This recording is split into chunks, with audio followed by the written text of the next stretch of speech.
Okay.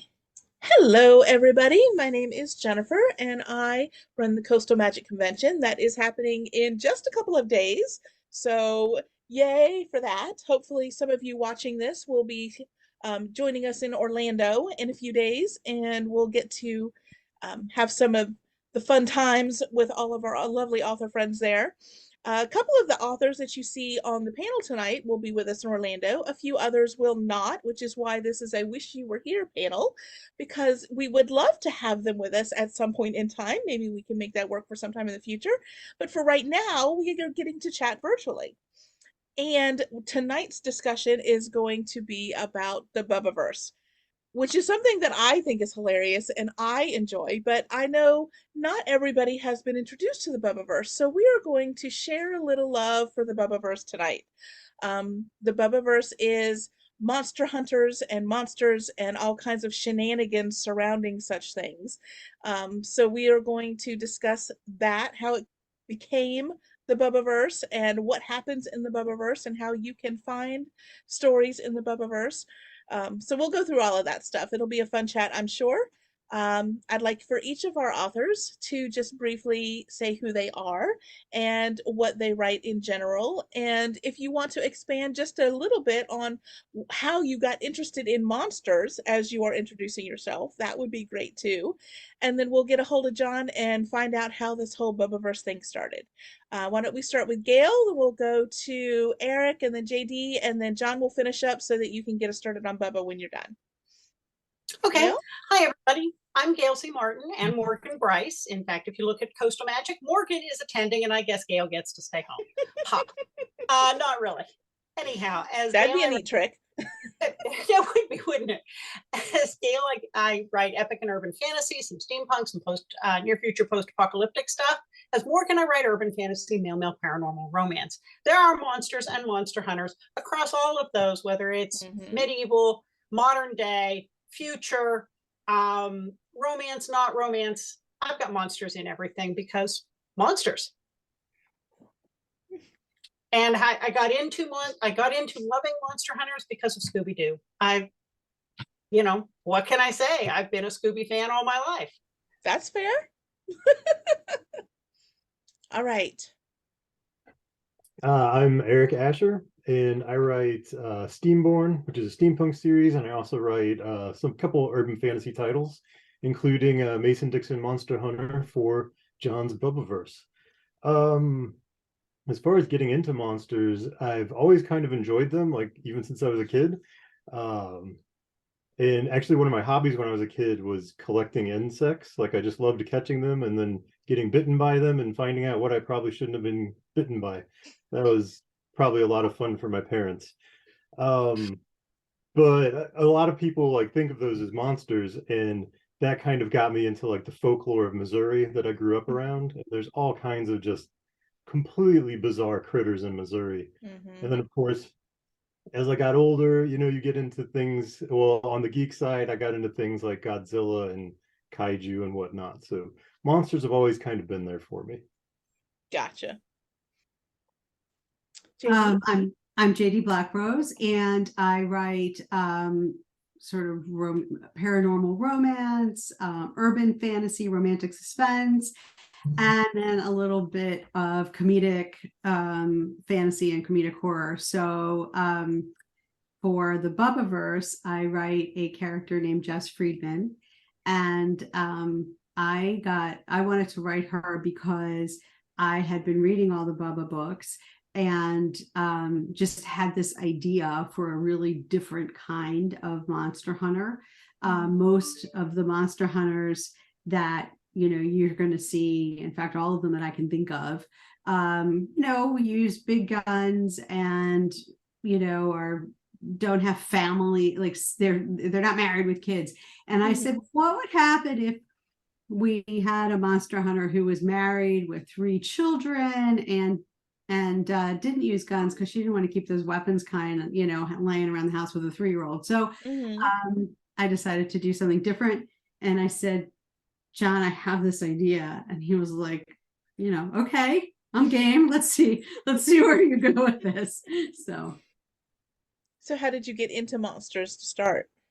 I'm trying to think. Like, I think my first monsters really were Anne Rice vampires, and we have to give Anne Rice credit where credit is due. And Mhm. I think that's probably my first monsters, and I was a huge Buffy fan. So Mhm. Cool. All right, Mr. John. It's all my fault. It is, It, and thank you for it's that. it's just all my fault. I'm John Hartness. I write multiple series across multiple genres, but let I'm a comedy writer. Let's just let it lay out there like that. Most of the Mhm. stuff that I write has some level of comedy to it. Mhm. Largely because I find that comedy allows us to have a deeper pathos in our work because we have contrast. Mhm. I learned that this from an old theater guy, called Will something, you know. Mhm. So I created the Bubba the Monster Hunter series because I was like many people in the early 2000s, right around or early 2010s. I was writing faster than the publisher I was working with could release. Gotcha. So I was writing the Black Knight Chronicles for Bellbridge Books, and they wanted one a year. Mhm. And that's great. Can't pay my mortgage on one book a year.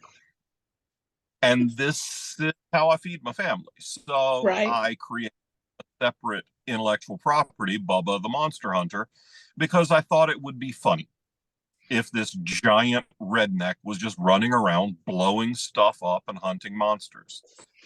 And apparently, a few people have agreed because we're into season 6 of the books, and I'm probably going to do a couple of novellas every year until people stop buying them. And I've had all these talented people who write books in the Bubbaverse that Mhm.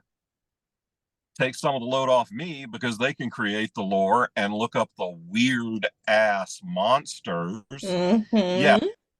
culprits of that are on this video right I now.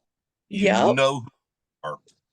Yeah, We will be getting into those weird monsters here shortly. but What I do. I got interested in monsters because I'm a redneck and we like things that run around in the woods. And let's face it, there's been more than one occasion in my life where Hartness, Sasquatch, you know, fuzzy line.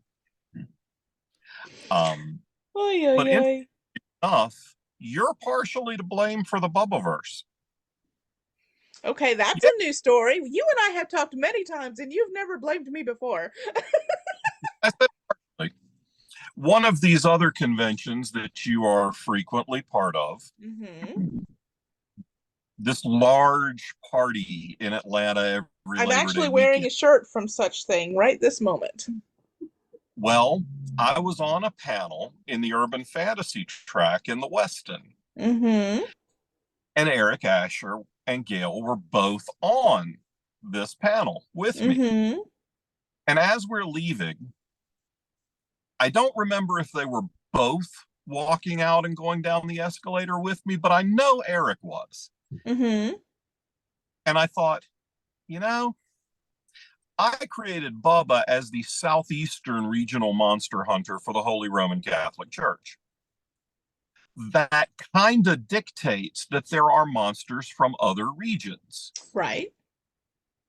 So, yes, Gail wasn't there for this. Eric was, because I was like, Eric, St. Louis isn't in the Southeast.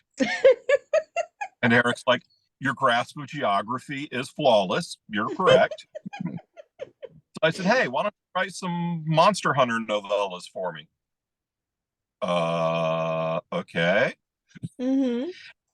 And and then later on that evening, I was talking to Gail, and she's like, well, you know, I grew up in Pennsylvania in a world full of rednecks. I was like, well, you want to write some Monster Hunter Hmm. novella? So within 8 hours of us leaving your presence, Yeah. the Bubba was created. So I will claim that shit all day and tomorrow. yeah, I'm totally good with that. the urban fantasy track at Dragon Con had a lot to do with the birth of the Bubbaverse. I like But it.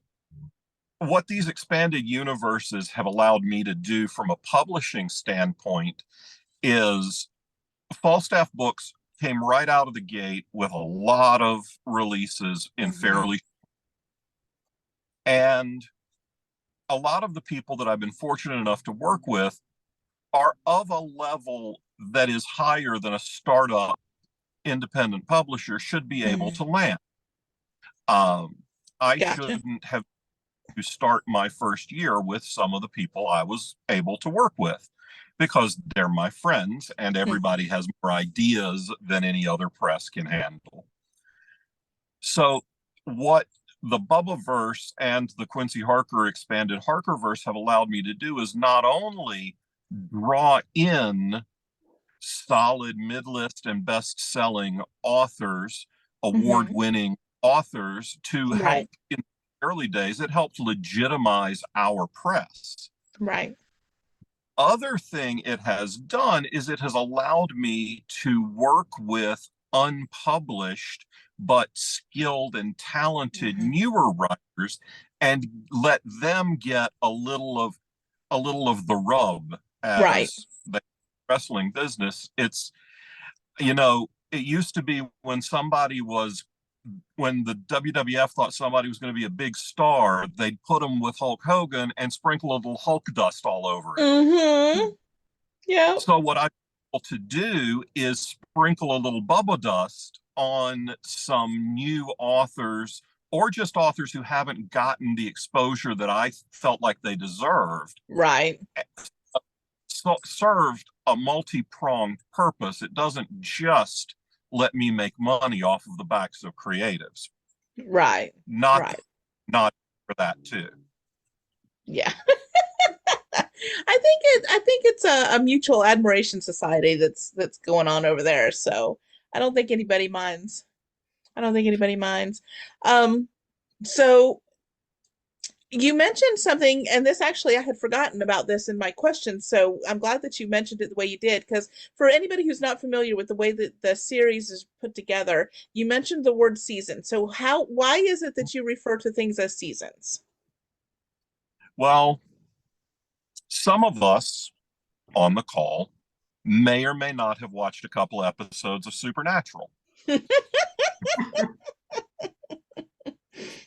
We also may or may not have watched many episodes of The X-Files.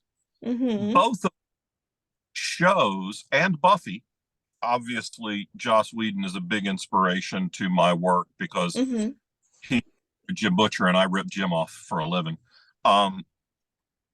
But all of those shows have individual episodes that push a longer story. So it is serialized storytelling with a start and a finish to each episode. So it's episodic serials. And when I started working on Bubba, I was writing short stories and I was bundling 11 or 12 short stories together into one volume. And that felt like half a season of television. So I called them seasons. Gotcha. And stuck with it. There you go. All right, so I've got one more for you specifically, and then we're gonna start talking to everybody else and how they come together. When you are looking, you kind of touched on it a little bit with the Dragon Con story that I was unaware of, so that was cool. But when you're looking at people that you think might be good for writing stories in the Bubbaverse, do you look at the author's like full work? Do you look at characters that they've written and think that character might fit in the Bubbaverse? How do you decide if somebody's going to be a good fit for the storyline? I'm fortunate in that the series and the universe is successful enough that I don't go looking for people anymore. They come looking at me and I make them write a novella, and if I like it, then they can play in the Bubbaverse. Well, that when I was adding more people, it was it was usually people I like. Yeah. I mean, it was, you know, I like hanging out with Gail and Eric, so I wanted them to play in my sandbox. I like Hmm. hanging out with JD, so I wanted to give her a shot. Right. We'd already done a set of novellas of hers before she started working in the Bubbaverse, and so I knew she could write. I Hmm. knew, all right, let's go. There you go.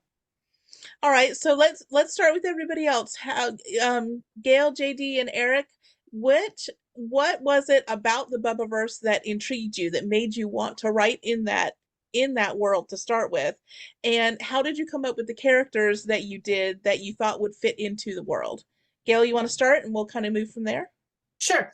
So I write the Spell Salt and Steel series, co-authored with my husband Larry and Martin, and Larry's also the co-author for the Joe Mack Adventures, which are part of the Harperverse, Hmm. as well as our post-apocalyptic series. But Larry and I are both from northwestern Pennsylvania, that little jog on Pennsylvania that's up by Lake Erie. And as I've told John many times, that is a very rural redneck area, differentiated only by more flannel because it's colder, and thicker Carhartt jackets. But otherwise, there's a reason that it's called Pennsylvania. So there's a lot of rural area up there. There's a lot of woods, especially if you've ever driven across I-80 going across the upper third of Pennsylvania. There are stretches where you look out across unbroken forest and you cannot see towns or power lines or roads or anything. It's just Gotcha. forest. Who knows what's out there? Hmm.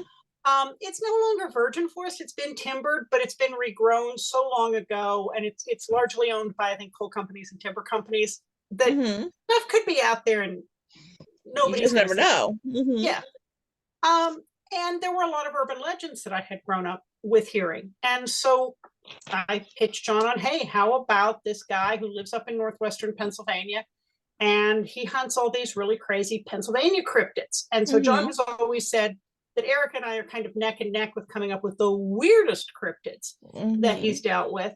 He has never visited our end of Pennsylvania, or he would understand the weirdest term.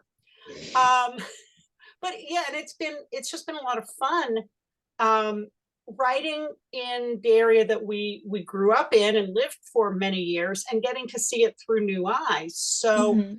not only getting reacquainted with the folklore, but finding out that there are pieces of it that I had never known, like the fact that they lost Matt Anthony Wayne's finger bones the whole way from Erie to Philadelphia when they transferred his body. Oh well, I think he could be annoyed about that enough to haunt the place. So, really, when you start doing the research, you can't make this stuff up. Yeah. And it's really been enjoyable to go back to those roots and write in a lot of stuff. And the folks who are from there who read our stuff, we get these emails going, I see what you did there. Thanks, Hmm. the family Yeah. farm. Which we did shamelessly twice. So it's just, it's just been a lot of fun, and writing the comedic horror with the monsters and the humor. It's just Hmm. fun. Yeah. Yeah, fun. JD, how about you? How did you decide you wanted to hop in? You talked a little bit about it before, how you did it, but how did you create that character, and what did you have to do to make sure that it fit into the rest of the world? Yeah, well, I decided I wanted to stretch, so I created a Jewish mom of 3 who lives in Shaker Heights, Ohio, because I am a Jewish mom of 3 who lives in Shaker Heights, Ohio. And oh, yeah, wow, that was really hard. But she is infinitely cooler than I am, infinitely cooler. And I decided, like I said, I sort of just wanted to do something different, because if you look at, there's lots of people who write monster hunters and they all have these giant guns, they all have big berthos, right? And which is Bubba's gun, and Hmm. which is a desert eagle. And I was like, well, what if we did something a little different? Like, and then that gave me the opportunity to play with the fact that one of her kids is a little different than other kids. I don't mean like special needs. I don't mean that, but like a little magical. and we're still trying to figure that how that happened and like where that's coming from. And it also gave me the opportunity, like it was just like handing it to me on a platter to write comedy, because you know, she sits down in her car and she's thirsty, so she reached us down for her water, and she just winds up with a sippy cup of warm apple juice, and it's like, you know, okay, that's fine, and just like starts drinking it. Or she has to get, you know, she saves the world, but she has to get snack to kindergarten on time, and Right. she's flying into the daycare, you know, late, you know, literally after fighting, you know, some major cryptid, you know, basically veering in on two wheels, like, because she knows that they're going to start charging her $10 a minute, Right. to aftercare. And every time I watch, and I've had the opportunity to watch people like read a little bit of my stories, and every time they laugh, it's at a mom joke every time. So it, you know, it's this sort of sad like laughter of self-recognition, you know. Like, oh no, yes, we've done that too. So, you know, like one whole novella takes place during a birthday party. So, you know, you know, John even said to me, because I explained that the child was allowed to invite, because the rule is you're allowed to invite as many kids as your age plus one more. That was the rule my kids always had. So you could have 9 kids if you were turning 8, right? These are the rules. And John's like, I didn't even know that was a rule. I'm like, I don't know, that was my rule. So, you know, and so what I did is I said to John, I have this idea for a different kind of monster hunter, and I didn't tell him anything about it, and he was just like sort of like very John, like, all right, you know. So I like, okay. So I wrote the first novella and sent it to him. I'm talking about you like you're not here. I sent it to John, and that was the fastest I've ever heard back. Like, he wrote back, give me 3 more of these and we'll call it a season. And that's how it started. And then I recently wrote. I finished chapter 1 before I emailed you.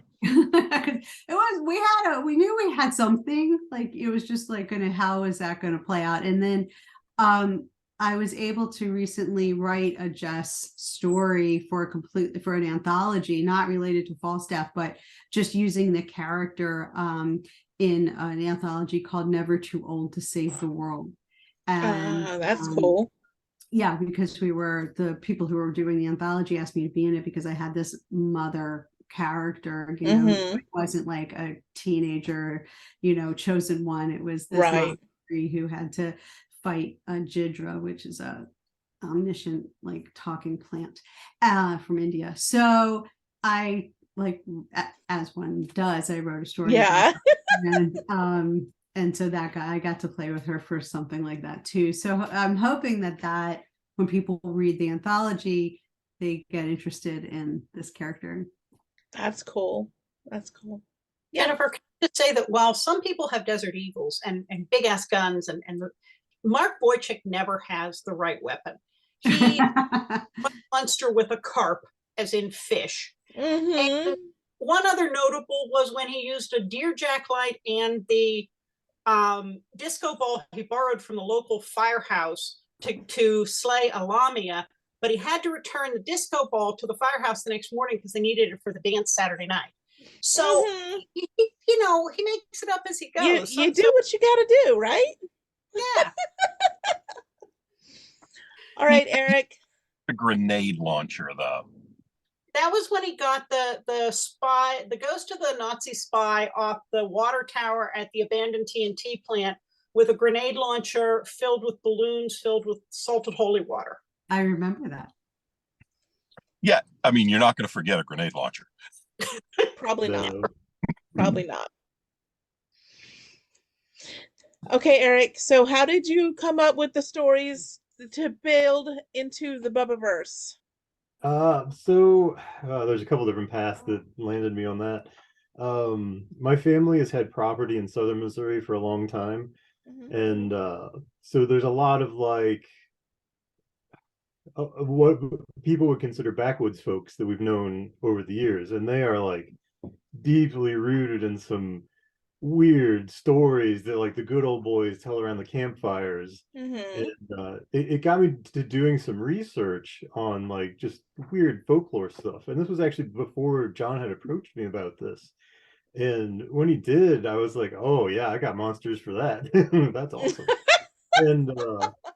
And one of the things was like we all want to put our own twist on it. So like Mm-hmm. Gail has her twist, JD has her twist, and it's one of the things is like you're always fighting monsters. You're always having Mm-hmm. to fight monsters off or kill monsters or slay monsters or whatever.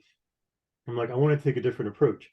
Conservation is a really big thing in Missouri, and people generally don't like the conservation agents because it's like, oh, my fish was an inch short and now I got to pay a fine for blah blah blah. Mm-hmm.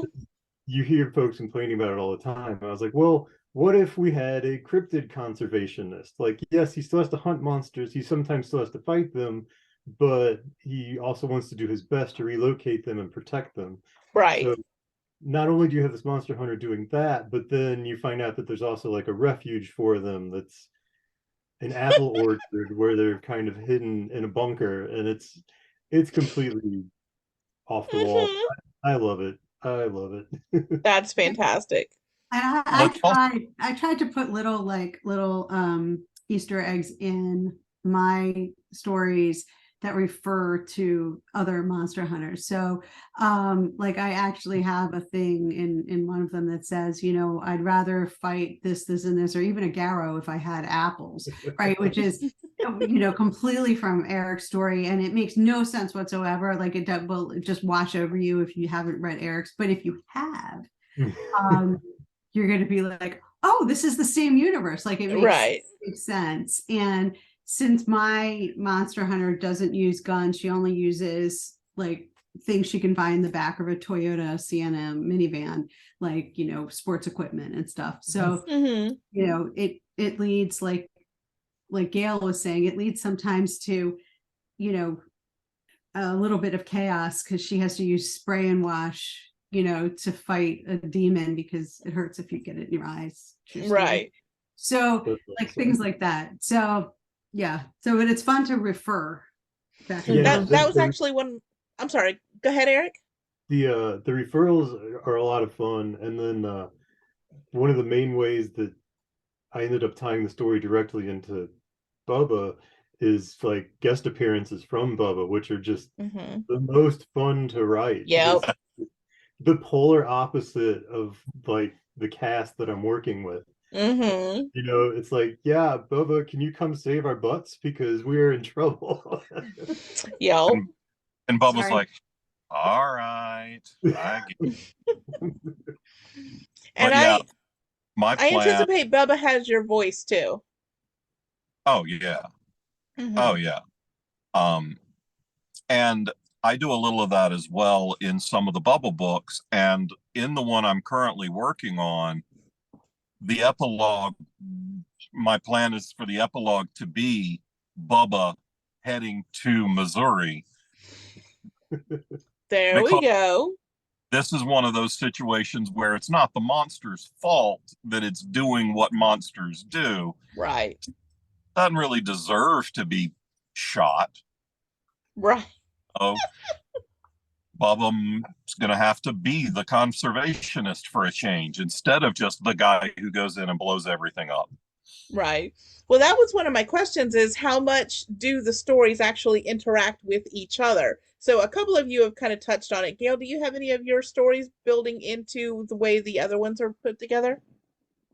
There have definitely been references over the books to, you know, particularly John's stuff. Mhm. Now, it's a long way from Georgia to Northwest Pennsylvania. So if Mark was going to wait for Bubba to get there to save him, he'd be waiting a long time. That's a long drive. So we haven't had appearances like that, but the Mark Wojcik books also cross over with all our other modern series, like the Deadly Curiosity series and the Night Vigil series, and then all the modern series that I write as Morgan Brice. So Mark shows up frequently as somebody to call for help with the lore or the monsters.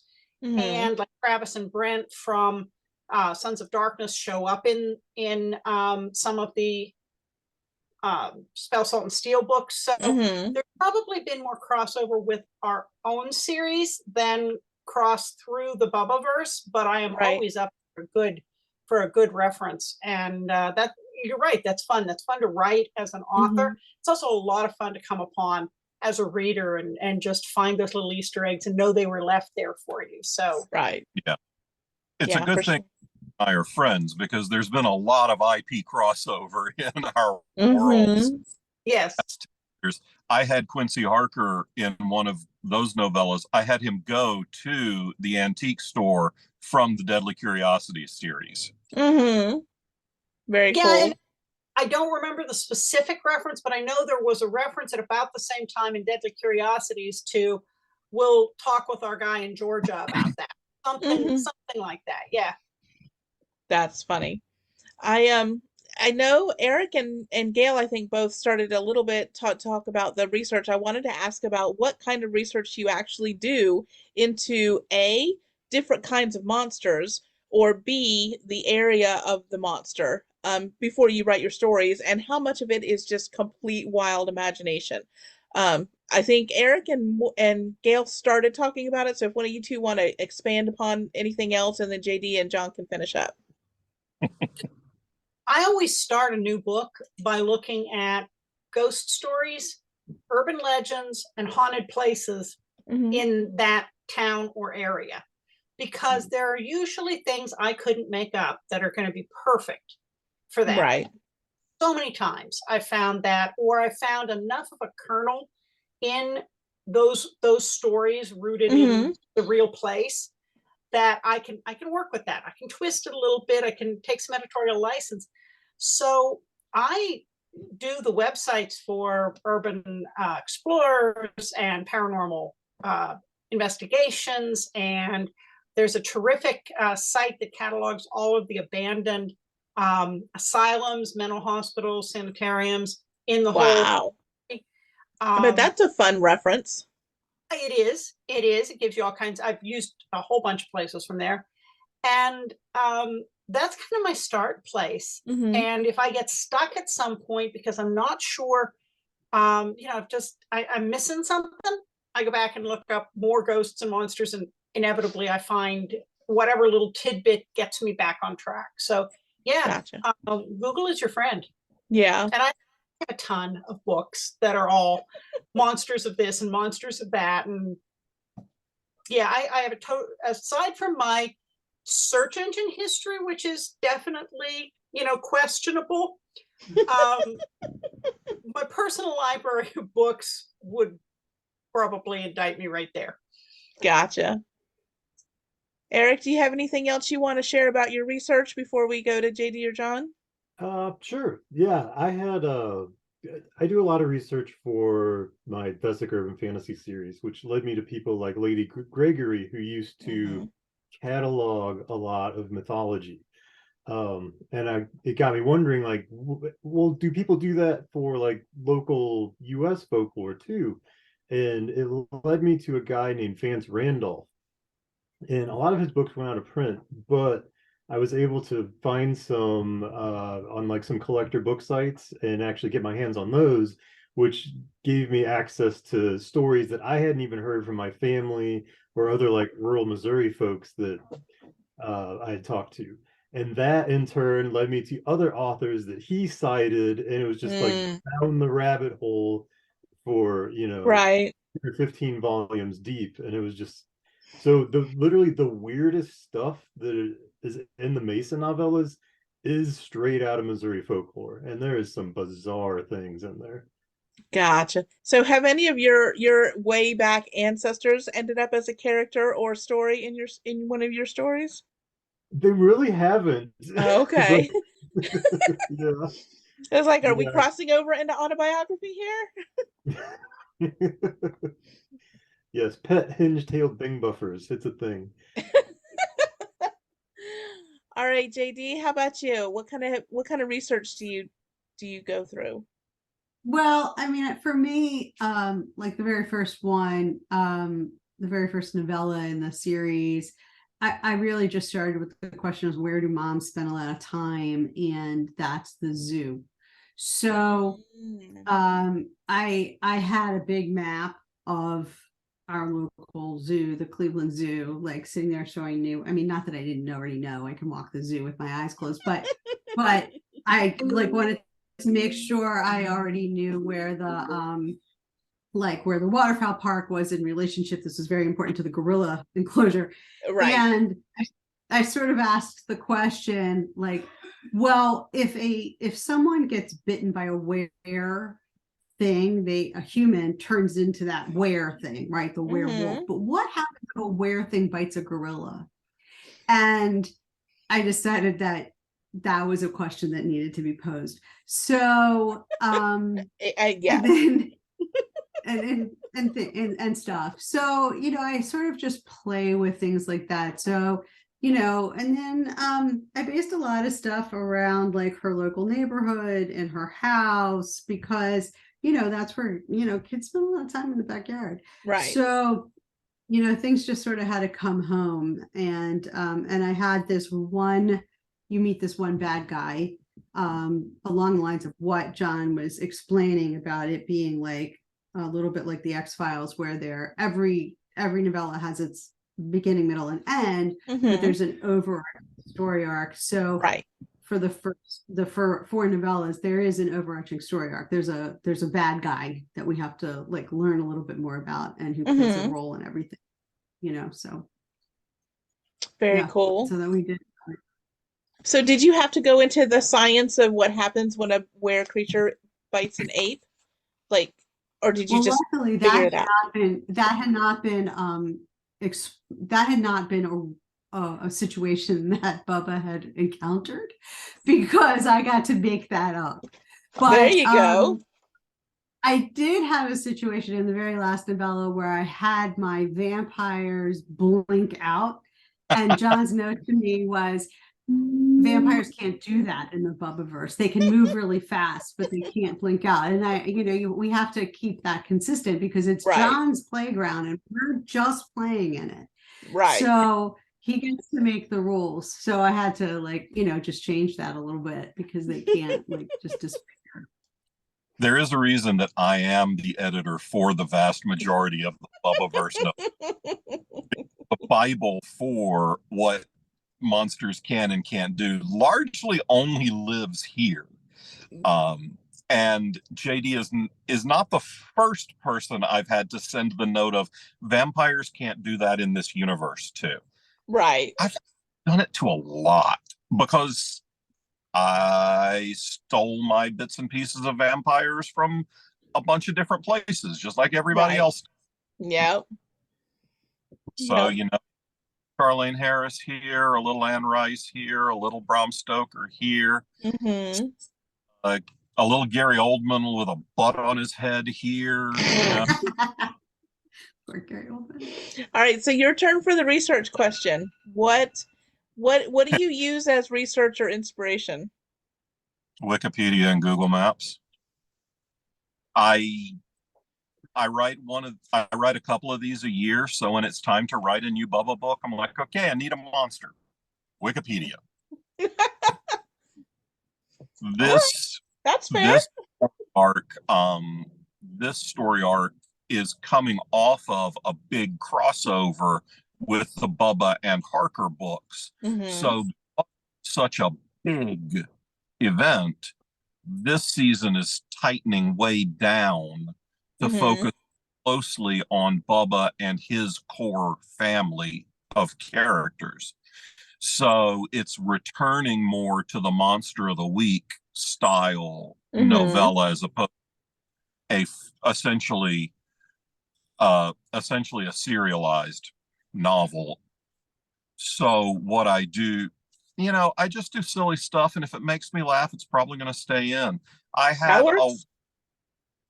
had a swamp-dwelling lizard man in South Carolina name his twin children Leroy and Jenkins because I thought it was funny. And it is funny. It makes me laugh every time I hear that. Yeah. I've got one last question for you guys, and then we're going to kind of wrap up a little bit and find out what you've got going on as far as what you're writing now and what appearances you might be making, things like that. But my last question is, where do you come up with the names for your cryptids? Where do you combine things? Do you just create stuff? Do you use stuff that, like, from your research, what things were already called? How do you come up with the names for stuff? I'm going to Because jump there's some in interesting here. names. I'm going to jump in here because I have accused two of my three co-panelists of making shit up, and they have pointed me towards folklore of Pennsylvania and Missouri because I have messaged both of them at various times and said, come on. And they're like, nope, that's actually a thing. So do you make any of the names up, or do you just pull them all from what their actual historical research shows? Anybody? I generally pull from the research, unless it's Welsh, and then you have to add some vowels because otherwise us non-Welsh can't pronounce it. But yeah, I generally use it, and if there are multiple names for the same monster, and there often are, I pick the one that is going to be easiest to remember how to type. And we appreciate that. As do narrators. Yes. Yes. Oh yeah. Yeah, most of mine are the same way. They're pretty much pulled from the research, except then that's like what the species is referred to as, but then of course you have to give them proper names because they're adorable and you're saving them even though they can eat you. So yeah. Yeah. I realized that I lied. I want to ask one more question. Would you live in your Bubbaverse story? Like, do you write a place that you would want to live? Well, I grew up there. So been there, done that, had the address. I live basically where mine takes, I guess. I mean, I Yeah, do. so that would be yes, yeah. But like with the monsters, yes. like with the monsters included, like the world that you write. Yeah, I mean, I've done some fun little things. Like I made a person who did some beta reading for me. I Tuckerized her and made her a character. So like there's a local woman who's like in it as a witch, not a particularly nice one. And she keeps asking me if she's going to come back. Like, oh, will we get to see her again? So things like that. And the only thing I did that I sort of regret, I've never done it again, and I will never do it again, is that I named all three of my characters' kids with the same vowel. The same consonant name. They're all D's. And David, Debbie, and Daniel. And I will never do that again. That was a total mistake because it's really hard to keep track of which kid you're talking about when they're all D's. But it is such a suburban mom thing to do, though. Right. It was like perfect. Like I'm a J, and my brother's name is a J, and my mom has a J name, and like this is a total suburban thing to do. I have lots of friends whose kids are all named with the same letter, the beginning letter.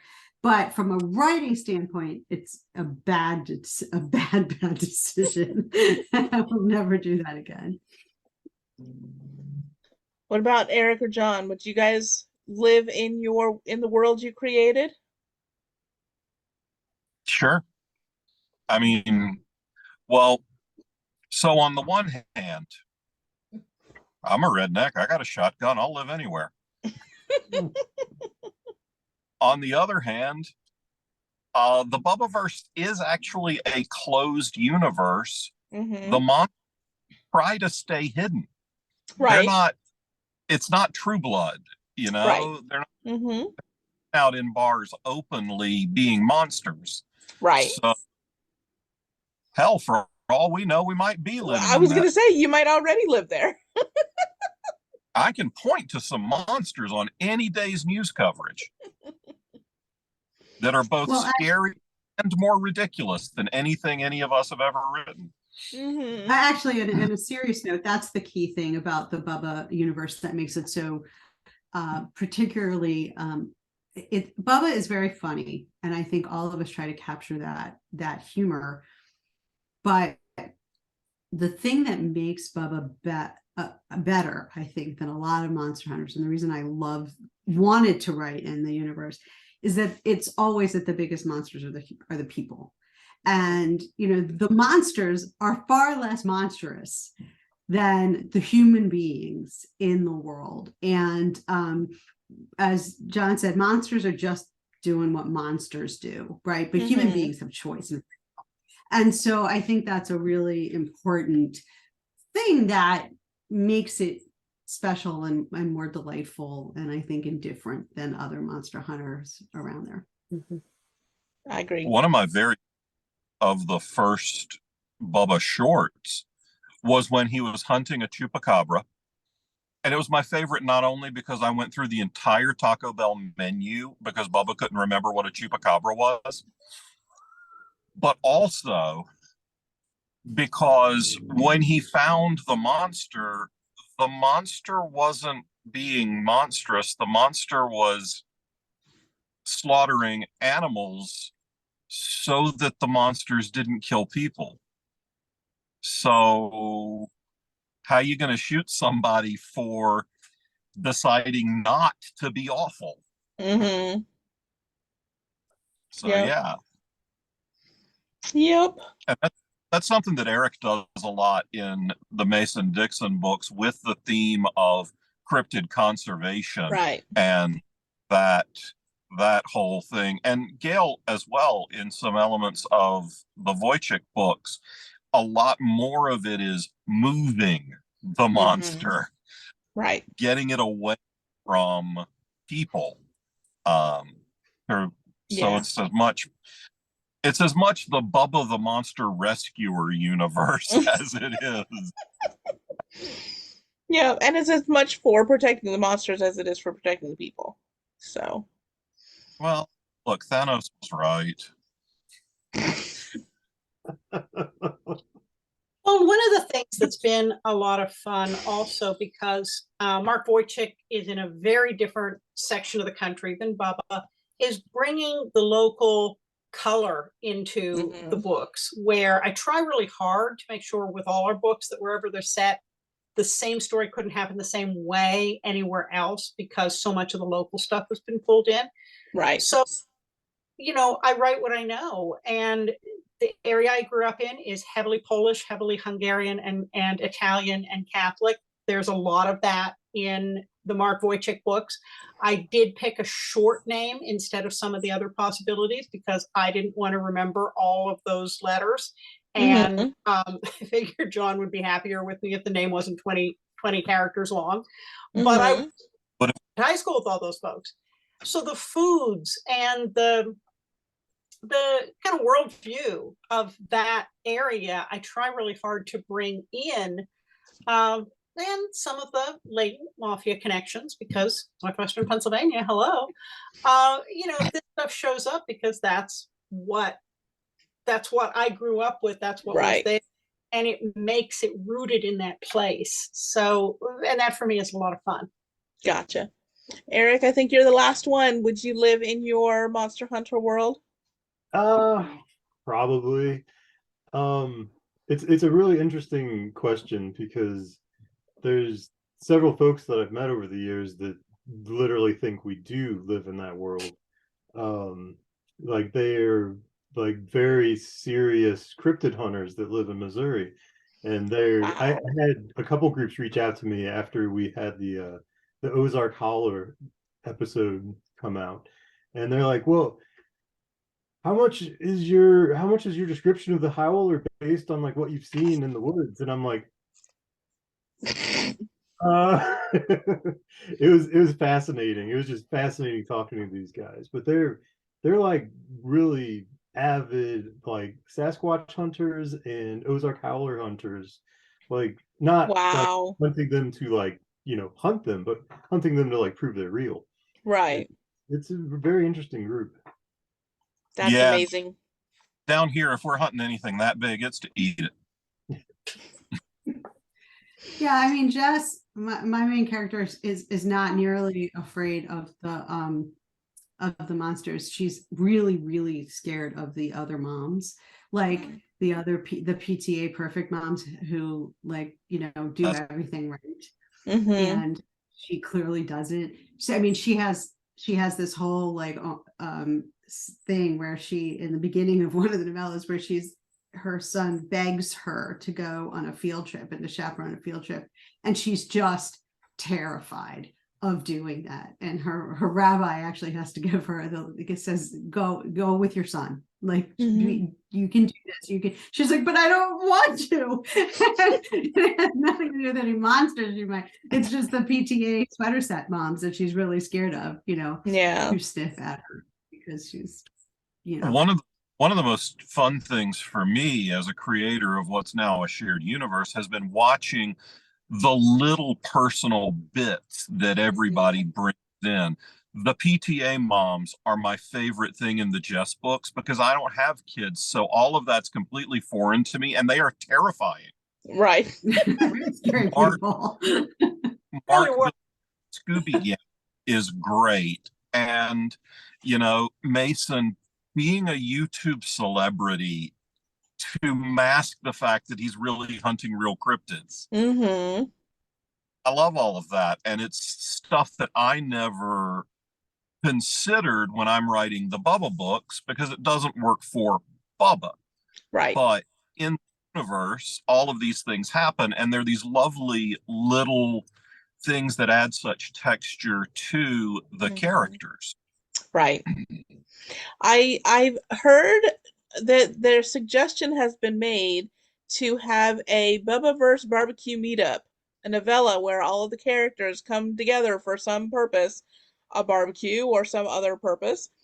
That sounds delightful, quite frankly.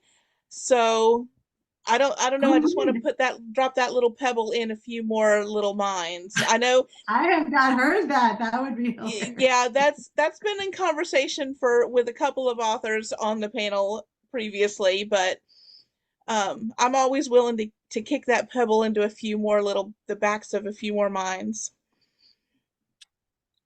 Uh, I'm not gonna write it because my schedule is full. Um, Eric has currently delivered everything that he's contracted with me for. So no, yeah. Well, no, that's not true. She has another book under contract. Gail's busy. I just got caught up with 2021. Right? I have some stuff. I still owe Bellbridge a book that was supposed to release in 2021. I owe Wow. them 3 and you 1. So yeah. Yeah. So I don't know. I guess what you're hearing, Jennifer, is nobody quite is up for that complicated that's, you know project what? yet. That's okay. It doesn't have to be tomorrow. It can be another season. It can be another season, but the pebble has been dropped into the pond and the little ripples are out there. So my work If here is done. if I do it, there's going to be a damn alien invasion to go with it. Hey, I'm okay with that. And we've I'm okay with that. established that there is life out there in this universe. that's canon, right, Gail? Yes, it is. And I'm we've good with got that. a shaped UFO in Pennsylvania to prove it. Okay, so what do we have coming up next from all of you lovely people? Any kind of releases that you've got coming up? Any appearances or conventions or online things that you're going to be doing that readers can find you at? What's going on for everybody? We'll do Gail, then JD, then Eric, and finish up with John. Well, I'll be at Coastal Magic. Yay! And after that, Tomicon, Con Carolinas, and on into the summer.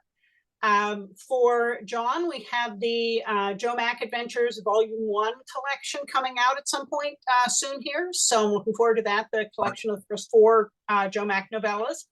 And then we're under contract for more Spell Salt and Steel, more Joe Mack moved into the modern day instead of the Roaring 20s, and more Wasteland Marshals, as well as a Gothic romance. So there's a lot coming up for us with Falstaff Books.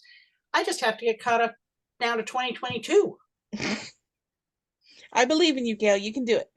Thank you. All right, JD, what do we got coming up from you? So unfortunately not Coastal Magic this year, but maybe next year we'll talk about that. We'll talk. We'll talk. But I do have a set of paranormal romance, urban fantasy, romantic suspense. This is for Bellbridge Books. This is the first one, Demon Kissed, but there are 2 additional books and a novella already out, and then I'm writing 3 more this year. And then for my big 4th project, I have a horror novel for Falstaff Dread for John and Rachel Brune's new horror line. So I've got that to do this year. And then in terms of appearances, I will be in Columbus in May for Marcon, and then I will be in Charlotte for Con Carolinas after that. So, and then there are some more things. But you can always find me at slipperywords.com. Go there. Gotcha. Fantastic. Mr. Eric? So I'll be at Coastal Magic in a couple days, which I'm very excited about. After that, I think I've got Book Bonanza in Dallas and Once Upon a Book in Frankenmuth, Michigan. And I don't think I have anything else until the fall. As far as projects, I will be releasing the final 2 Steamborn books this year, which I'm very excited about. Or at least I will finish writing them and we'll have them in the studio for recording. I think we'll get them both out this year, but we'll see how the schedule plays out. So I'm very excited about that. Yeah. Yay! And Mason-Dixon season 2 in its entirety is in edits, and I've got an edit meeting scheduled for those books in a couple of weeks. Yay. My sister's over here on the sideline going. Well, I will unfortunately not be at Coastal Magic this time, but that's a conversation for another day. That is a conversation. I'll be at a new convention in Raleigh this coming weekend called RetCon.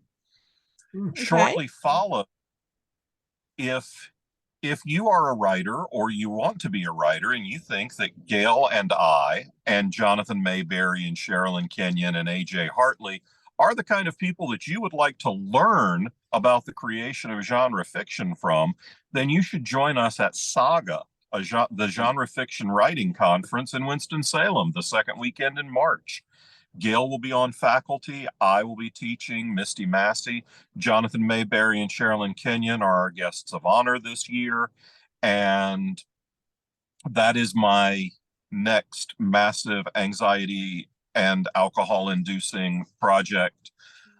I am working on the 3rd novella in Bubba season 6. This year, I have to write 2 Bubba novellas, 2 Harker novels, a Black Knight Chronicles book. And I have in edits a high fantasy retelling of the 7 Samurai that I'll be shopping later this year. And cool. I just finished up the proofs on a brand new non-paranormal or supernatural project. It is a comedy thriller based on true events called Identity Theft. Interesting. Think of an updated Thelma and Louise with more slapstick and a mechanical bull called Hornicus Prime. Okay. That's going to be another conversation at DragonCon, I can tell. That book will be available at DragonCon. It better be available at Con Carolinas. And as far as appearances, RetCon, Saga, I'll be in Atlanta in April for JordanCon. I'll be in Charleston in May for Atomicon. I'll be in Charlotte in June for Con Carolinas, and then Heroes Con. I'll be back in Winston-Salem in July for Congregate. Oh, at some point I'm going to Richmond for GalaxyCon. I think that's March. But after anything past Saga other than Con Carolinas, I'm a little fuzzy on the dates for, because I'm the program director for Con Carolinas, so I got those dates memorized, and I can always remember Dragon Con is. What's your website people can find you? Falstaffbooks.com is probably going to be the best way. You can buy any of our print books that we have in stock. You can buy them direct from the website. If they're find them, if I have not sold out of inventory since the last time I saw these folks, you'll get signed copies there. Spoiler alert, I've sold through all my inventory multiple times since the last time I've seen all these folks. So, but yes, you can go to falstaffbooks.com, find out anything about our company appearances, where we'll have the mothership. And if you haven't seen our mother at a con, it's impressive. We are a traveling bookstore. It's I think for MarsCon this year we carried right around 300 books. Yeah, it's impressive. I've seen the setup. It attracts attention for sure. We do try. Yeah, And well, now, you accomplish it. Now Well, giants that I love. yes, it is. It is. Okay, guys, that is going to wrap up our chat for this evening. I do appreciate you taking some time to talk about monsters with me for a little bit. I know a couple of you have deadlines that you're on. A couple of you are getting ready for convention. I know that doing something like this is not always easy, so I appreciate you making time to chat. I did definitely enjoy it. And I hope those of you that are watching this that may not have been familiar with the Bubbaverse before have been intrigued and will check out our dear friends and their monster buddies. So thank you very much. We will see you all again soon somewhere, online or in person. Have a good rest of your night. Thank you. Bye. Thanks for having me. Bye.